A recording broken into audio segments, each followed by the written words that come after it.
nagkaroon nga ng paligsahan sa nasabi nga pong fan meet sa USA ang SB19.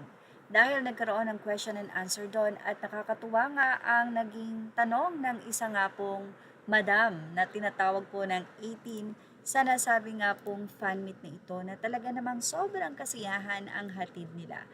Kwelang-kwela naman kasi talaga ang SB19 sa kanilang mga naging sagot. But anyway, bago po natin ibahagi ang nasabi nga pong sagot ng SB19 sa tanong sa kanila, marami pong mga 18 ang sobrang natuwa dahil talaga namang matatalino talaga ang SB19. At pero sa segment na ito, mukhang tinalo nga po ng Josh Ken, sila Justin, Pablo at Stel sa naging sagot nung dalawa. Yung twist talaga na kay Ken at na kay Josh. Narito na po ang ating sinasabi sa nasabing update na ito. Sino papakasalan ko sa inyo?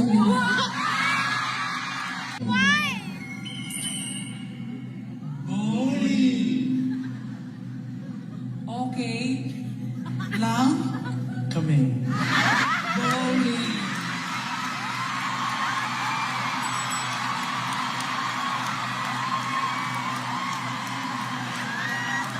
Alright, now we would like the answer of Trapdoor Cedar. What is your answer? Trapdoor. Magkano ba ang pera mo? Ay, marami! That's a question. Ang video ay mula po kay Monica Darling, isa po sa 18 na nandoon sa nasabi nga pong fan meet ng SB19 sa USA. Samantala, isa po sa kinanta ng SB19 sa nasabi nga pong fan meet na ito ay ang Liham na kung saan ay napaka-emotional na kanta. Siyempre, sobra pa rin ang nakamiss sa kantang ito at maraming 18 na nagpapasalamat na isa sa napili nga po ng SB19 na kantahin para sa kanila ay ang Liham. Ang ganda pag ganitong ka-intimate ang gathering. You can really focus and appreciate their individual talents up close.